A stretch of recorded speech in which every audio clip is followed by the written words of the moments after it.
ഇനി നടുന്നത് കാണിച്ചു തരാം. ഇപ്പോൾ ചീമച്ചേമ്പ് നടാനുള്ള തടം ഞാൻ എടുത്തിട്ടുണ്ട്. തടത്തിൻ്റെ നടുക്കൊരു കൂമ്പലുണ്ട്. ഈ കൂമ്പലിൻ്റെ നടുക്കാണ് നമ്മൾ ഈ ചീമച്ചേമ്പിൻ്റെ തട തെളിഞ്ഞങ്ങോട്ട് വെക്കുന്നു. ആ പീസായിട്ടുള്ളത് വെക്കുകയാണ്.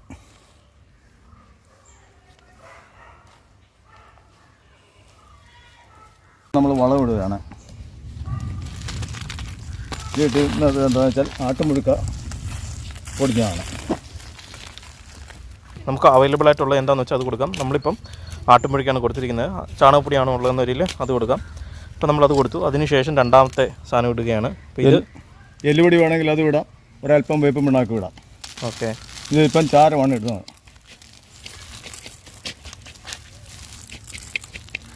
അതിൻ്റെ മുകളിൽ കരിയിൽ നമ്മളിട്ട് ഇപ്പം മണ്ണൂടിയിട്ട് കൂട്ടാം.